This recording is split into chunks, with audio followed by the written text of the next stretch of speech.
All right, if we can go ahead and begin.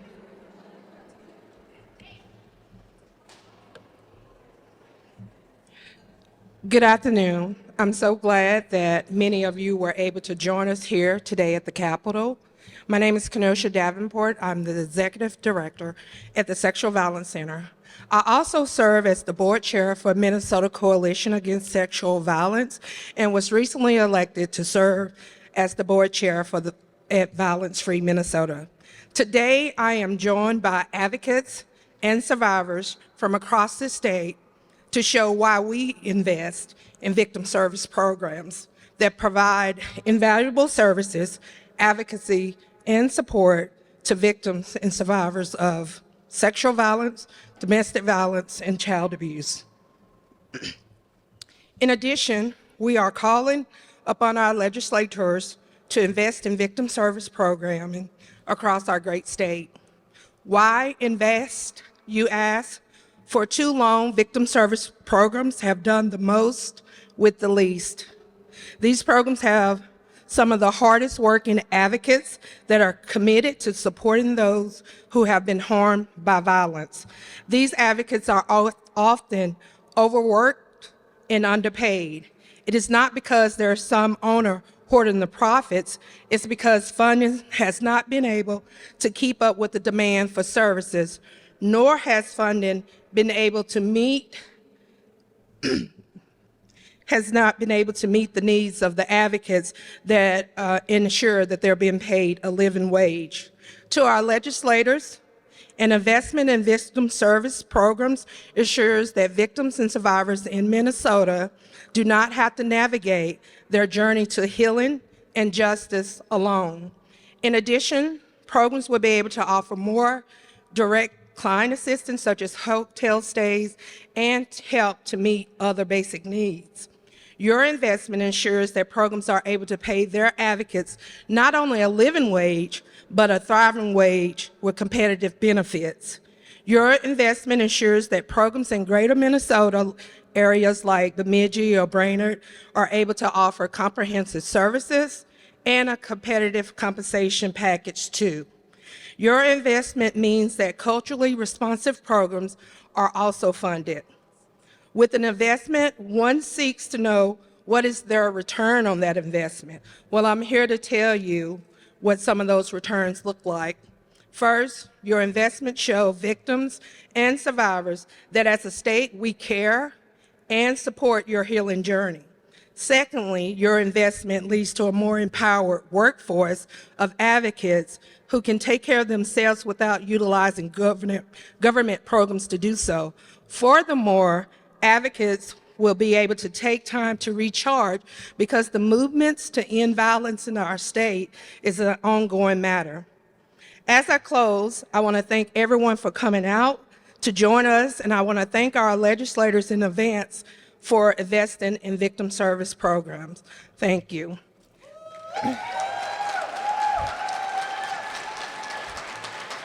Next we have Guadalupe Lopez, the Executive Director for Violence Free Minnesota.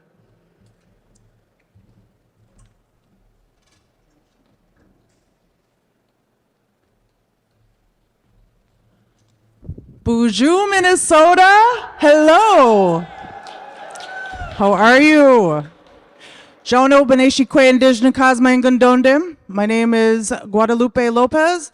I'm the Executive Director to Violence Free Minnesota. I'm also a citizen of the Leech Band of Ojibwe. I work for the Coalition to End Relationship Abuse. We are a statewide membership organization with over 80 member programs, many of who have been here with us today, either in person or virtually. So thank you for tuning in. Our mission is to represent victim survivors of relationship abuse and member programs, challenging systems and institutions, promoting social change, and to support, educate, and connect member programs. Our vision is to end relationship abuse, create safety, achieve social justice for all, and that is why we are brought here today. So, Minnesota, how does it feel like to be in your house? How does it feel? All right. What does it feel like to be in our house? Because this is where we belong to make change and to come together. We are gathering here today in collaboration as Minnesota's 6 statewide coalitions to Anti-Violence Coalition, direct service providers, and community change makers. Together, our coalitions support victim services of domestic violence, sexual assault, child abuse, and culturally specific programs. Here we are to raise our voices and stand in solidarity as the community for funding as requested to support the advocacy work for victim survivors' needs. We urgently need $25 million annual increase in crime victim service funding, and the time is now. Yes. We are here to raise awareness for our community members who have been impacted by relationship abuse, sexual violence, child abuse, and other crimes. We all need to do our part to keep Minnesota free from violence. For advocates and coalitions, that looks like finding new ways to do this work together and to center the most marginalized and impacted by the violence. For our legislators, this looks like a robust and long-term investments in crime victim services, funding for direct client assistance to support survivors in the aftermath of experiencing violence, funding for the safe and affordable housing options for survivors to achieve safety and stability, funding for prevention to both stop violence before it happens and also to transform behaviors of individuals who have caused harm. To our legislators, we are counting on you to support survivors in our state and programs that have served them. We have not received an increase in funding for crime victim services in over 8 years. 8. You'd say it in your own language, 8 years, that's a long time. So despite the increased demand of how you as advocates have been working tirelessly and to support your community. And the time is now to ask for that. So I'm going to start us off with a chant because I love the mic and we should be doing this, right? All right. When I ask, who do we want to invest in? I want to hear you say survivors. Who do we want to invest in? Survivors. Who do we want to invest in? Survivors. Who do we want to invest in? Survivors. That's right, Minnesota. That's right.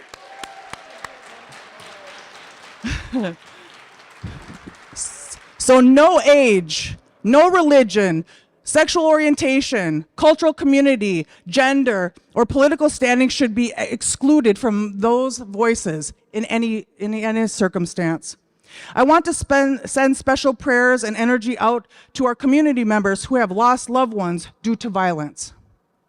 I want to send special energy and prayers to the families and community members who are still looking for their relatives and loved ones. I want to send special prayers and energies to the advocates who choose to get up every day to support victim survivors and community members. I recognize how hard this work can be, emotionally, mentally, physically, and spiritually. It can also take a toll when there is a lack of resources, of funding to support the resources and the needs. Chi-miigwech, thank you very much. I would love to pass it to my sister, Artika Roller.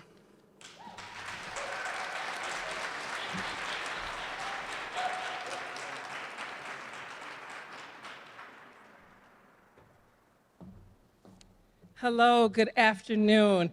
It is so good to be here, and everyone looks so beautiful today. We're all standing united to talk about the investment that we need to make in victims and survivors. So we're going to start off. I'm going to read some of the signs that I can see. Invest in survivors up top. Invest in survivors up top. Support survivors up top. We got provide more access to eviction expungement, period. Healing House is our house. Stop being Minnesota nice and do what's right.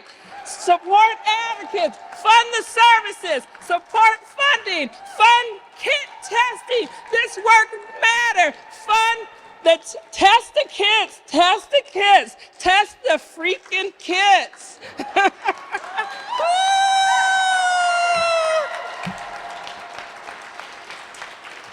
All right, so my name again is Artika Roller. I am the executive director. It is an honor to serve with the Minnesota Coalition Against Sexual Assault. I'm going to put my cheaters on. I had to borrow them from my colleagues that share cheaters. Hey, we stand up for what's right. All right, so look at my notes here, get adjusted. I want to welcome you, victims and survivors, partner programs, sibling coalitions, ally communities, legislators, and joining us in person and online today. We have important work to do. The MNCASA, the Minnesota Coalition Against Sexual Assault, is a membership coalition that drives transformative culture change to address sexual violence through advocacy, prevention, racial justice, system change, and policy. We support over 66 member programs serving victims and survivors across the entire state of Minnesota in all 87 counties. It is an honor to be here today to share this space with you. So many advocates that are doing the hard work, leaders and allies. Today is a special day. Minnesota's 6 crime victim coalitions are here together, united in community, standing side by side in this rotunda and online. We are,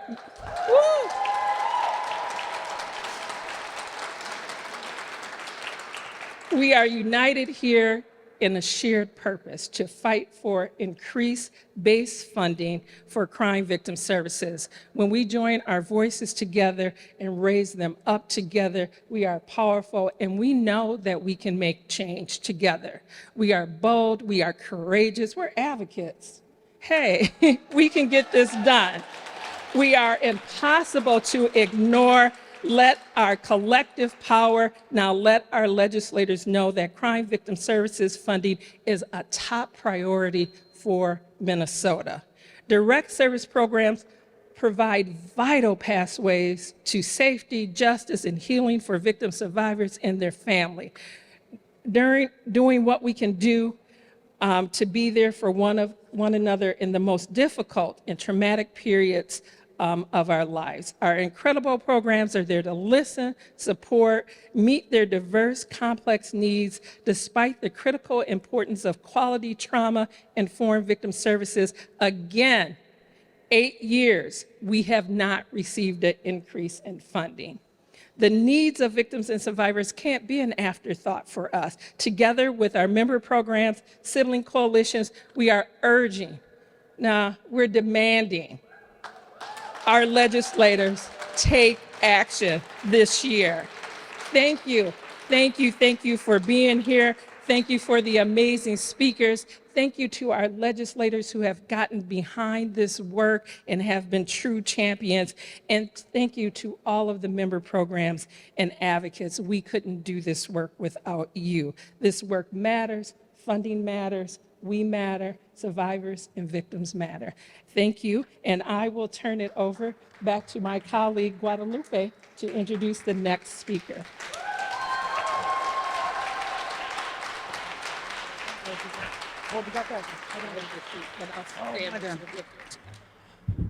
Yes. Thank you so much, legislators, for being here, the ones that are in person and the ones that are supporting this important work. I would like to introduce Kim from the MAC Coalition to come up and speak. I didn't mean to take that.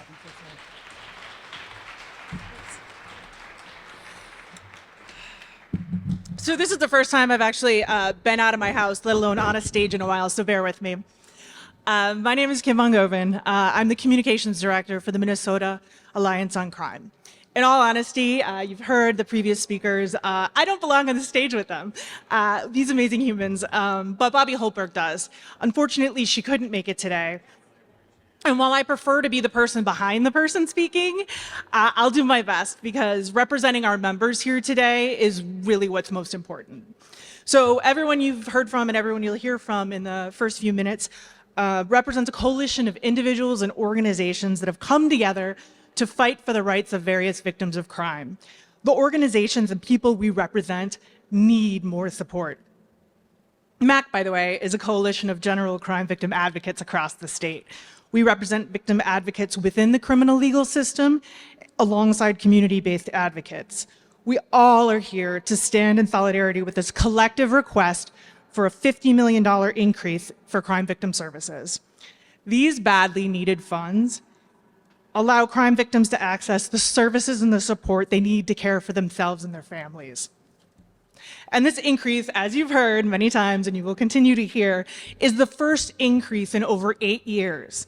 Think about that, 8 years. What's happened in the last 8 years? There has not been a single increase. Sorry. The state must not leave survivors of crime without access to the services and resources they need. And very specifically, communities of color who experience the most crime and receive the fewest services. In 2021, OJP-funded crime victim service programs provided support and services to almost 15,000 abused children, over 55,000 domestic violence victims, over 56,000 victims of general crime, and over 8,000 sexual assault victim survivors. To meet the demands of this moment, our elected officials must invest in community-based advocacy services for all victims of crime. Advocates are the core of our work. Advocates are on the front lines, directly serving victims and survivors in their most vulnerable time.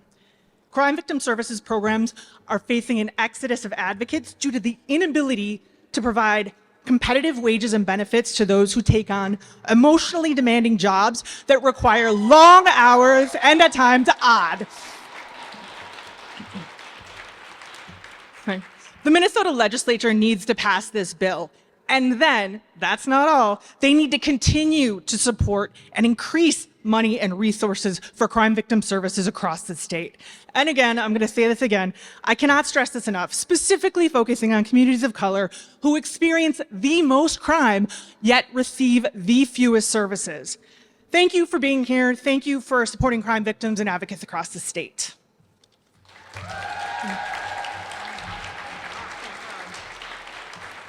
Who do we support? Survivor. Who do we support? Who do we support?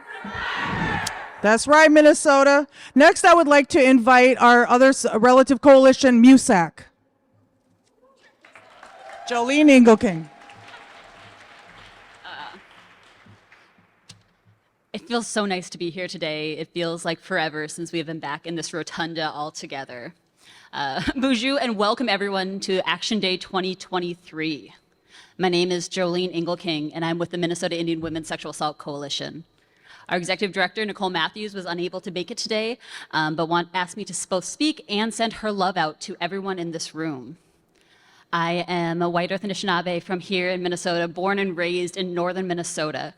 I am Eagle Clan. I am a mother, a daughter, a sister, a runner, a theater lover, all those different things that make us each who we are, those different parts of identity that we all have to be attuned to.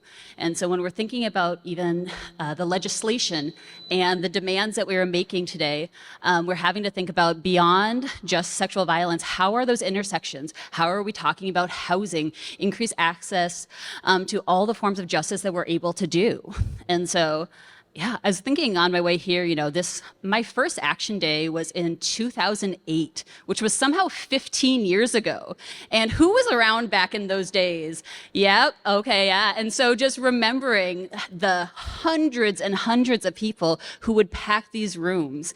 And I'm hoping that now that we have the power of the 6 coalitions really coming together, that we'll be able to bring that back, that we'll be able to show up in force and mass in order to really support the great needs that are happening here in Minnesota. But yeah, I remember 15 years ago, I was just a baby advocate coming from this tiny little sexual assault program up in northern Minnesota. And on my way down, I just remember thinking, this isn't my space. What am I even doing? What am I getting myself into? There was apprehension and there were nerves. And then I came to this rotunda. I came to hear from amazing speakers, just including some of them today. Hi, Guadalupe, I'm pretty sure you're there. But just in order to, and then we talked to our legislators who listened to us, and we were able to speak truth about what was happening in our communities and what survivors needed and what we needed as programs to be able to get our job done. And, I met with amazing advocates from all across the state as well.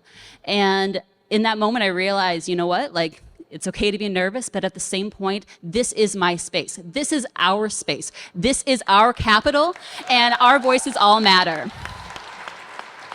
And so at that time, I remember watching the folks from USAC and from MNCASA and, wanting to be a part of them. Like, the idea of coalition work excited me from that very beginning. How I see coalitions as such a powerful force of connection and of support, and to be able to help everyone who is doing this work on the ground. And so to see all 6 of us up here today, including our beautiful shawl here, I find that there's just the collective power is absolutely beautiful to me, and there is energy and excitement that comes within this space. And so now, I have the honor of working with MUSAC. MUSAC is one of, if not the only tribal coalition that only focuses on sexual assault. So those unique needs of sexual violence in Indian country and Alaska. We are a grassroots coalition made up of the 11 federally recognized tribes here in Minnesota, as well as individuals, communities, organizations who all support Indigenous survivors and know that we need to do better for all survivors. But right now, I'm talking particularly about our Indigenous survivors, who this is our land, and we need to do better, and we should have equal access to quality services that are designed by us and for us. And so even with that, MUSAC has been around for over 20 years, but for the last 10 years, growing from the love and dedication of MUSAC staff, our national work has grown exponentially. And so now, in addition to the amazing work in Minnesota, we're talking with tribes and urban Indian communities and rural spaces and institutions, and within the policy realm to help increase access to healing and justice options to meet the needs of our Indigenous relatives. We have more work to do. We are doing the work today, right? We are here, we're in this space together. And we're needing to do that work both within our sovereign nations, as well as, across Turtle Island, but as we're talking about today, within the land that is now known as Minnesota. There is still to this day, that disproportionate rate of violence against Indigenous people, including sexual violence, sex trafficking, and way too many of our relatives who are still missing or who have been murdered. And we are needing to draw attention to that and to have funding that allows us to do the important work that we need to do and not just check off a list. We are not a menu of services. We are advocates. We are supporters. We are warriors. We are doulas within this space. And I think that we need to recognize and uphold and uplift the power that we have together. And so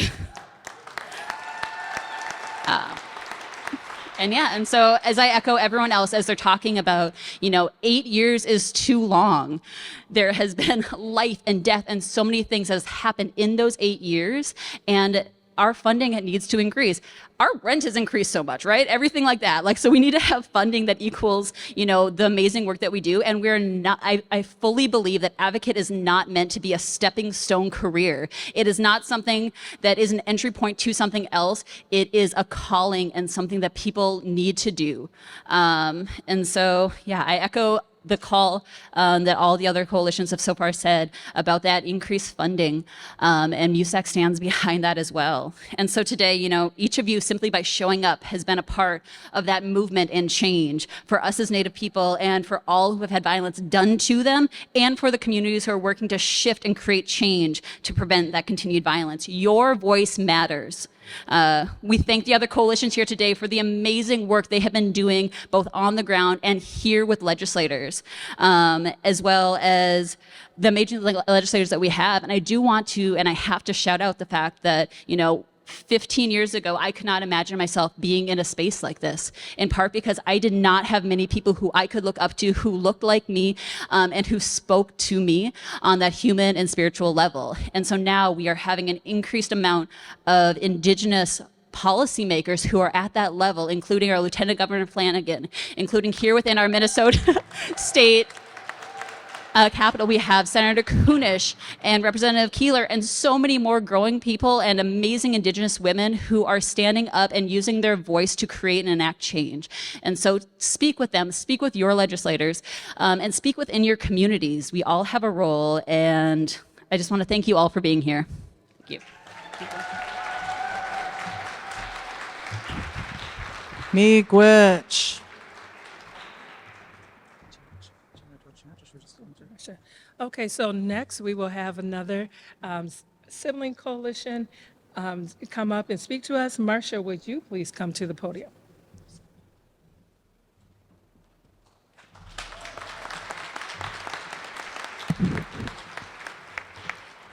Good afternoon, everyone. I'm Marcia Milliken, and I'm with the Minnesota Children's Alliance.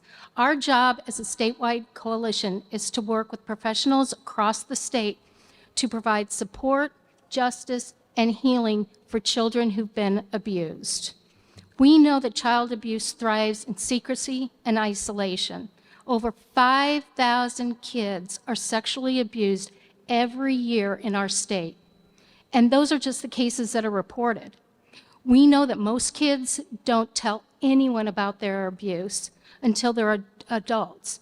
And we also know there are many adults who never speak of it at all during their life. That's why we're here at the Capitol today. Together with our sister coalitions, we are shining a light on the violence that happens in our communities and what we can do to change it. I'm so grateful to be here representing our 13 children's advocacy centers across the state of Minnesota. Every day, staff at children's advocacy centers and their multidisciplinary teams provide support and healing services. Each year, they provide advocacy, forensic interviewing, medical services, and mental health services to help kids heal. You play a crucial role in helping legislators understand why these services make a difference, why it matters that a child can go to a safe place to talk about what happened to them, why it matters that families can access mental health support in the aftermath of abuse, why it matters that an advocate can walk with victim survivors through the court process to make it just a little bit less overwhelming. State funding enables these services. Funding hasn't kept up with the increased needs of kids and caregivers. We need this increased funding in order for victims and survivors to tap into the services that help them heal. And I'd like to recognize another of our sister coalitions, Mending the Sacred Hoop. They couldn't be with us today, but they stand in solidarity with us to see a $50 million increase in base funding. Thank you, everyone, for being here today. Thanks, Marcia. And do we have Senator Gustafson? Okay, she's a little delayed. All right, so I have the honor and the pleasure of introducing or inviting May Tong up to the podium to speak. I've been doing this work for 20 years, and I think that May Tong and us kind of grew up together in the movement, and she is always one of those faces that will show up, do the work, be honest, and state-centered and focus on the go. So it's a pleasure to welcome May Tong to the podium.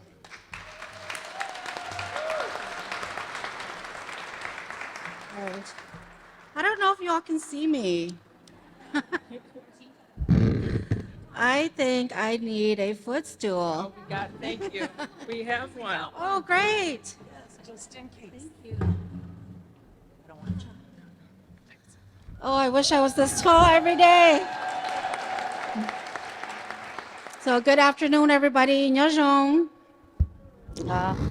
First of all, I would like to thank all 6 coalitions: Mending the Sacred Hoop, Minnesota Alliance on Crime, Minnesota Children's Alliance, Minnesota Coalition Against Sexual Assault, Minnesota Indian Women's Sexual Assault Coalition, and Violence Free Minnesota for organizing Action Day for all of the member programs to come together to share more about our needs with our elected officials.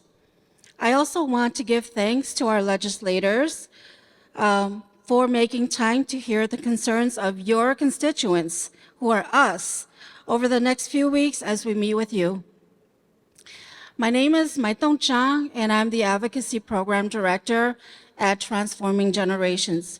We are a culturally specific agency that provides gender-based violence services to the Hmong and Southeast Asian community.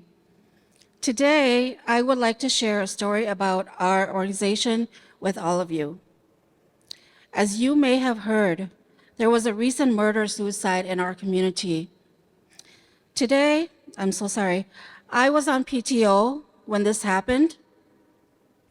I've been experiencing some burnout because I've been providing direct services to domestic violence and sexual violence victims and survivors for the last 20 years, and I was feeling exhausted.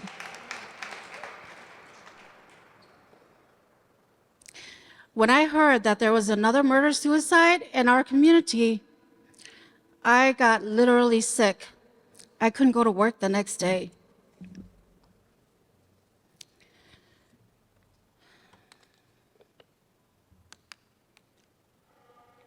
Since the murder-suicide happened, our entire team has not had any real rest.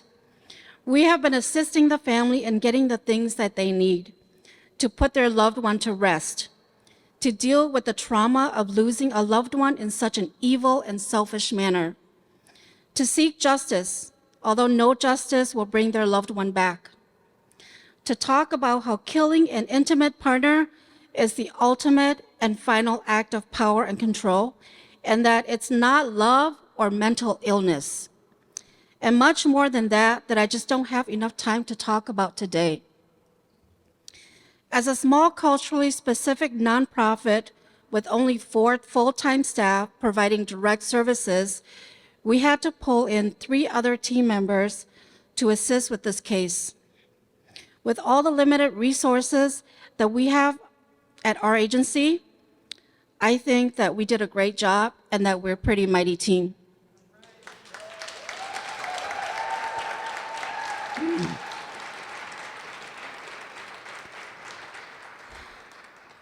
We're asking the state to also show their might by not leaving the most vulnerable members of our communities, survivors of crime, without access to the services and resources they need by supporting House File 1437 and Senate File 1475 to increase space-level funding for crime victim services.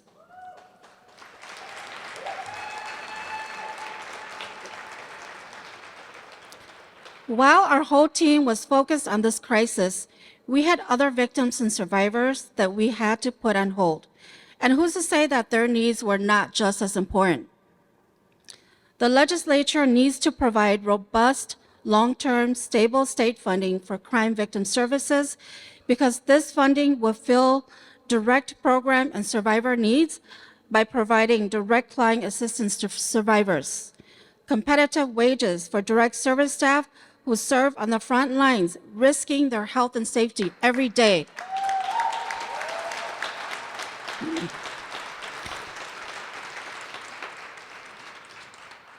Hotel stays for victims and survivors because shelters are not enough. Responsive programming, violence prevention, and more.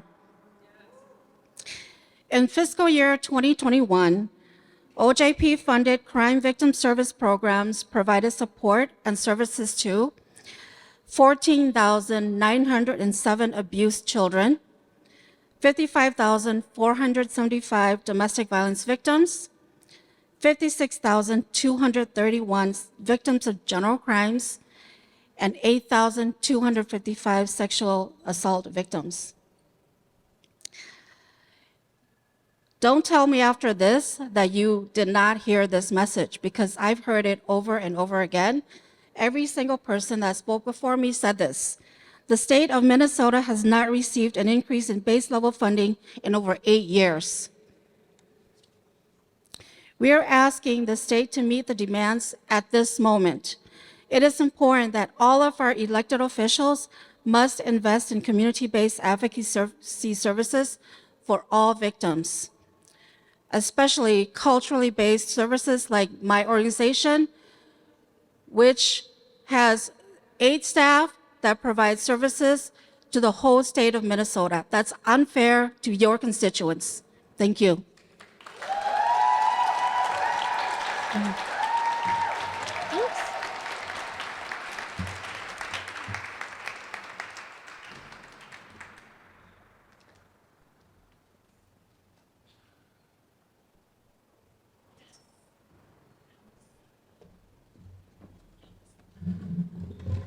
All right. Hello, everyone. My name is Kia Whittier. Oh, I can move the mic. Okay, perfect. My name is Kia Whittier, and I'm the Membership and Outreach Program Manager at Violence Free Minnesota. I'm going to speak a little bit later, but I wanted to get a little chant going here, right? You know, this is our house. This is our space, right? We deserve to take up space. So for folks who feel comfortable on the outside, come on in, fill up space. This is your house. Your house. This is your day. Come on in if you feel comfortable. No, not going to pressure you, right? Okay. Yeah, I like the way that looks. And everyone up there, you all look beautiful. Okay, so we're going to do just a quick little chant before we move on. But I want to get the energy up a little bit, right? Let's get excited about this. So, all right. So I am going to say, what do we want? And I'll say funding. And then you'll say, when do we want it? Now, right? Okay. That's how chants work. We've all done it. Okay. I'm working on it. All right. What do we want? Funding. When do we want it? Now. What do we want? And when do we want it? Okay. I don't know if our legislators can hear you, and I want you all to say that again. What do we want? And when do we want it? Now. All right. There we go. Give yourselves a round of applause. All right, next we're going to have Stephanie come up and present. All right, thank you. Hello, thank you all for being here. My name is Stephanie Saji, and I'm the Housing and Economic Justice Program Policy Manager at Violence Free Minnesota. I came to this job because of my lived experience. I'm here today sharing my voice with you all because I was supported in my journey of moving from a victim to a survivor because of frontline working advocates who helped my children and I connect with resources, process trauma, and held space for me to heal and step into my purpose. As we look around this room, many of us are drawn to this work because it is our ikigai. Not our ikigai, but our ikigai, which is the Japanese word for purpose. It is the intersection of 4 things. What the world needs, which is very clear that the world needs advocates. What you love, your passion, and you all come to this work because of your passion. What you are good at, and you are all very good at your work. You are the life's blood that move people from victims to survivors. And many of you inform your work based on your lived experience and what we can be paid for, which is crickets, afterwards. So we cannot train the passion and the lived experience. People who are drawn to this work need to be paid a living wage so they are not stuck in their own financially abusive relationships with their jobs. This work is soul work. It requires the practice of restoring yourself to prevent being burned out. And you cannot restore yourself when you're in survival mode. You just can't. And hearing everyone's stories and being there as their pillar of strength and helping them move through that trauma, it takes from you. And you must restore yourself. And that's not selfish. That's literally restoring yourself so you can give the next day or the next phone call.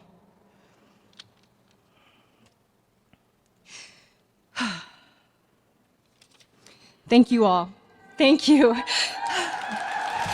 It's emotional to be here. Thank you all.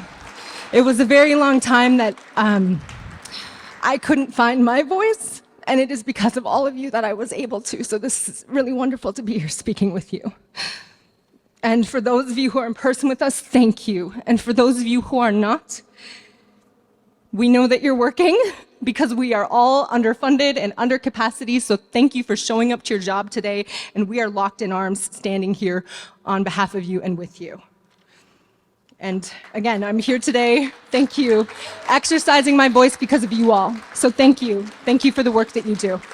I appreciate you all. Thank you. Thank you.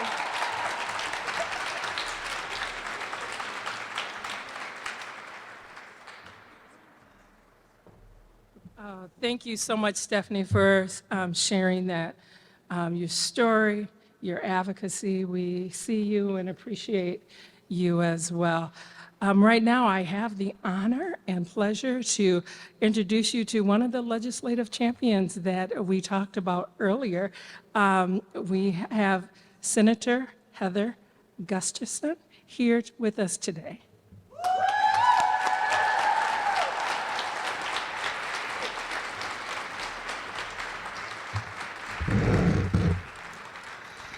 Thank you, everybody, and just thank you for being here in this beautiful building that holds such important work. It's your house. This is your capital. I'm so happy that you're here today. I just want to tell you a little bit about the work we're doing. I heard earlier on, as you all gathered here, some of the things that you were looking for, and I hope that I can answer and provide some updates on some of those asks, because I think they're important. And you deserve to have sort of an update on where we stand with some of these important policies that need to go forward. I first want to just say that fighting for victims and survivors is one of the reasons that motivated me to run for office. As a survivor, as a survivor myself, I am humbled every day that I now have a platform and a legislative vote to push forward necessary and life-saving policies. I want to update you on where we're at. Early on, I met with as many coalitions and groups and advocacy folks and just as many people as I could. And I just put out the word, if you've ever been trying to move something through, but a Republican Senate stopped you, please come to me now. You have an ally over here. I'll do whatever I can possibly do to get this passed.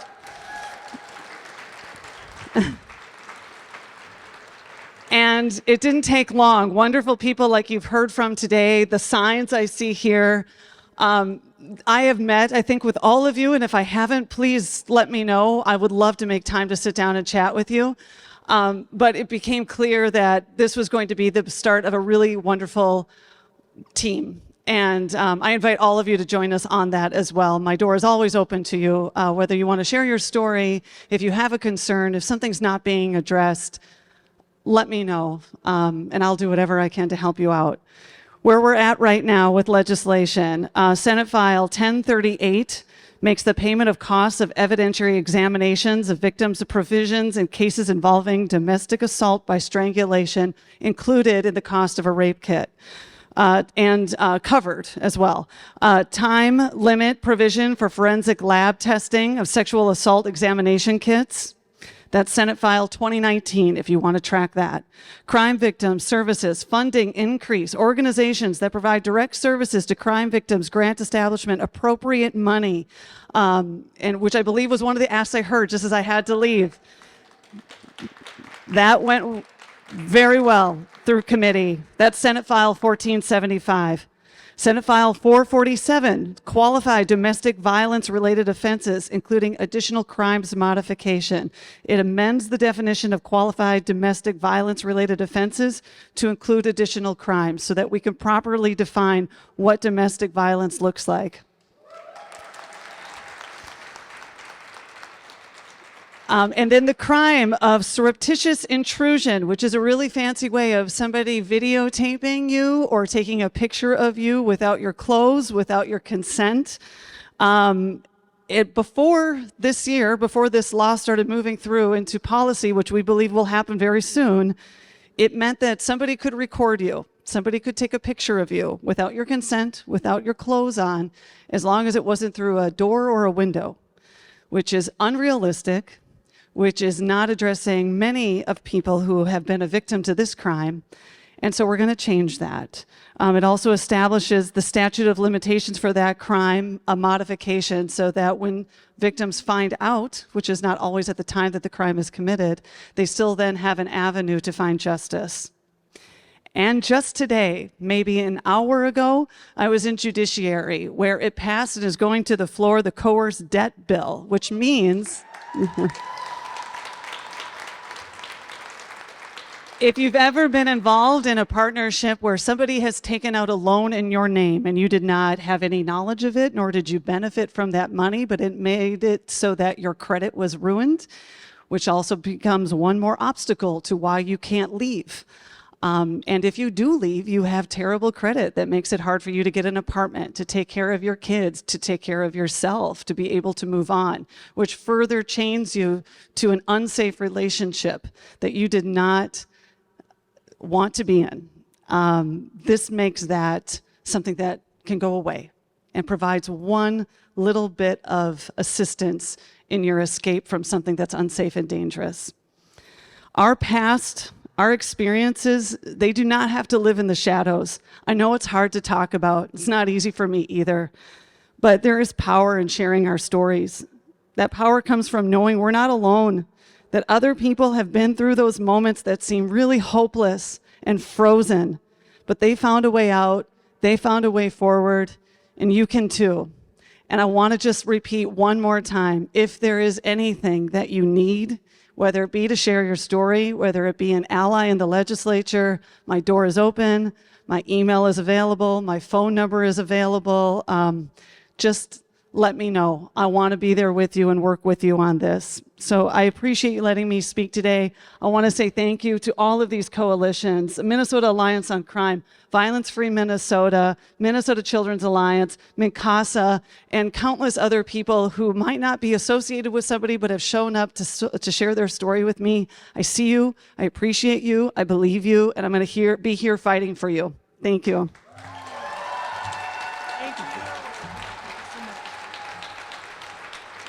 Thank you, Senator Gustafson. I would like, we have one more speaker, Tara from our Child Advocacy Center, if you wanted to come up and speak.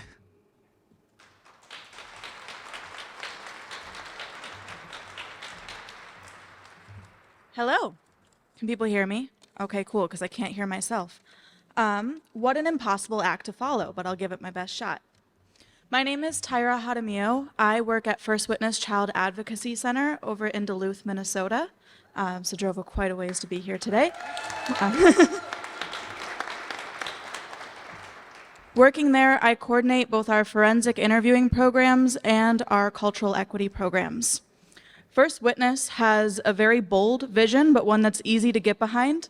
It's a vision of a society that supports children and puts an end to child abuse. Robert Bloch, former president of the American Academy of Pediatrics, said in 2022 that adverse childhood experiences are the single greatest unaddressed public health threat facing our nation today.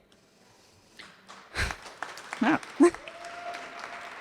First Witness Child Advocacy Center is a child-focused nonprofit agency offering hope, healing, and justice for victims of child abuse and their families. 10 years ago, on average, we served 70 children per year. Last year, we served 220 children, providing child-friendly, legally defensible forensic interviews, intensive ongoing advocacy, mental health services, and medical exams. We also facilitate a multidisciplinary team approach, working with local law enforcement, child protection, and attorneys to accomplish the best outcomes for victims of child abuse. According to the CDC, 1 in 7 girls, 1 in 13 boys, and 1 in 4 non-binary youth in the United States will experience sexual abuse before the age of 18. First Witness is dedicated to the children and families in our community. We offer comprehensive and holistic child advocacy center services to help those in need. We currently serve Carleton County, the Fond du Lac Tribe, Lake County, St. Louis County, and Cook County, and those services are continually expanding. Every child has the fundamental right to be safe, to be treated with dignity, to be cared for, and to thrive in our community. Child abuse robs a child of these fundamental rights. We in this House, we in our communities, need to provide safety and justice to all children. and First Witness is honored to take a fundamental role in this response, and I am just honored to be here today. So thank you so much.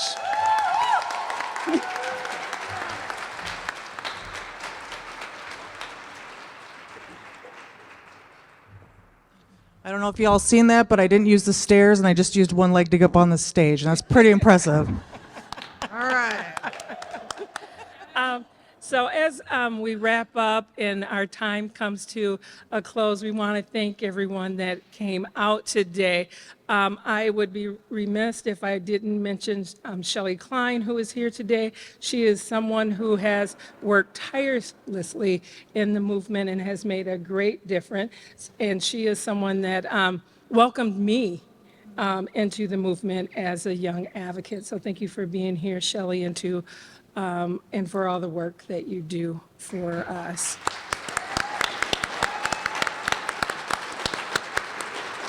So we are a little bit beyond time, but when good work is happening and we gather, we can't necessarily be on the clock in a way that would hit all the points. And so we really thank you for your patience. We are going to do a tag team on this one. We're going to introduce our next speaker. I have the privilege of knowing Kia through her board work with MNCASA. She is an advocate. She is an outspoken leader or up-and-coming leader in the movement, and we are so happy to kind of pass the baton. Now, we have been here for a while, but we got to make sure that we are mentoring, supporting our next leadership, so when we are all gone, there are people that are continuing to recognize and do the work and be part of the movement. We all want to be out of a job someday.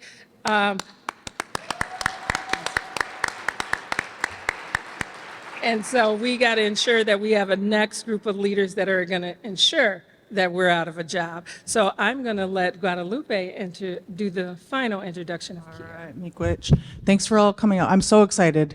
Kia actually came to work at Violence Free Minnesota in November, and with her phenomenal job working at Standpoint, and also now she is the Membership and Outreach Program Manager for us. She is brilliant, she is smart, she is kind, she is funny, and she has an energy that lights up the rest of the staff as well. So please help me welcome Kia Whittier to the stage.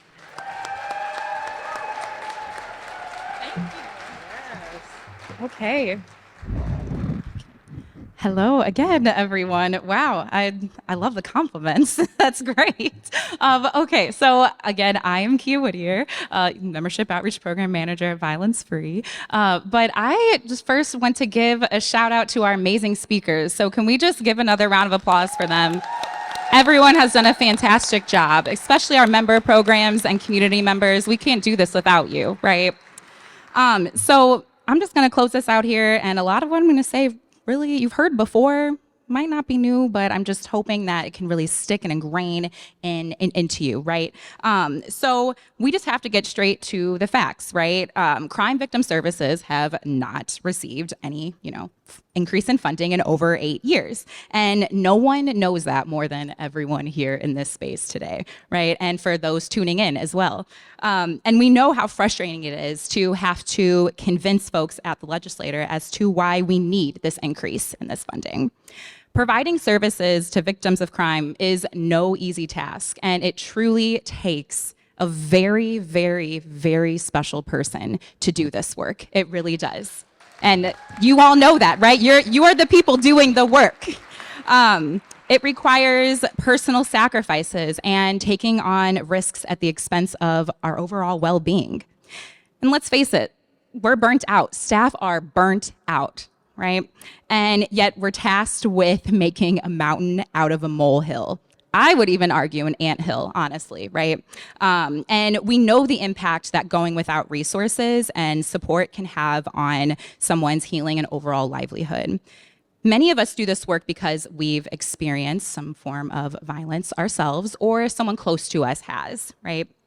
And we all do this work because victims and survivors of crime deserve to have access to resources and support. We all do this work because we envision a world where violence no longer exists. And we all do this work because we know no one deserves to suffer alone. And we all do this work because we know that there is hope. But But how can we continue to give victims and survivors of crime hope when we ourselves are struggling, exhausted, and tired, right? We're struggling to make ends meet. We're exhausted from having to do so much with so little, and we're tired of these same conversations. We're tired of working multiple jobs and tired of just being tired, honestly, right? But while we're struggling, we're exhausted, and we're tired, we're also resilient, fearless, and incredibly bold. We're resilient because we are tasked with making a mountain out of a molehill, and we do it again and again. We're resilient because our work doesn't stop, and we show up every day to ensure our community members have a safe, non-judgmental place to go for support. We're fearless because one thing you can't do is make a crimes victim advocate scared. You can't do it, right? We're badass. I'm just gonna say it, right? Yeah, yes. And we're bold because we know things can be better, have hope that things will get better, and won't back down until they are better. And we're united, right? We are united. The amount of collective power in this space is palpable, and I wish folks tuning in were able to get that energy, and I hope those tuning in are just as excited as we are. The energy is just really, really strong. So let's go tell legislators why they need to increase the base level funding for crime victim services to $25 million annually, right? And yes, and why they need to invest in our communities. We all want to live in a world free from harm and where we can thrive. And I'd say $25 million a year is a start. We can always take more, and we'll ask for more. But the victims and survivors we all serve deserve this. We deserve this, and our state deserves this. So thank you so much for being here. Yeah, let's give it up again for everyone, all of you all. Yeah.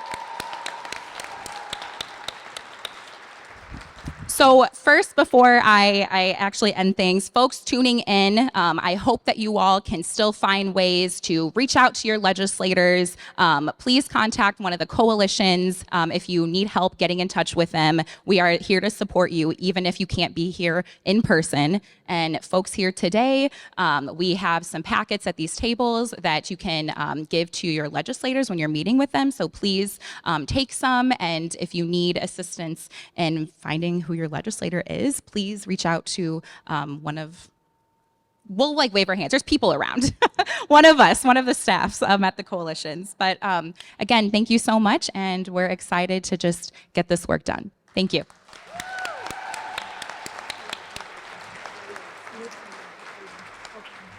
I'll take Sam. You want to take a picture? All right. Thank you, Kia. We appreciate you. And then the final thank yous to all of the staff that made this possible. We wouldn't be here without you. So thank you, coalition staffs, our public policy teams, Katie, Sarah, Shanika. Can you guys wave? Thank you for your hard work and showing up and making sure that these bills are getting heard and we're testifying and the timing's right. It is an intricate dance, and you guys dance well. I also want to say thank you to our interpreters. Accessibility is true relationship and good allyship and actually being a good relative. So I want to say thank you so much. And I want to also say a shout out to the staff and everybody who had behind the scenes work into making this event happen. The ones that, like I said, couldn't be here, but the ones that are joining us from the live stream, miigwech, and we love you, Minnesota.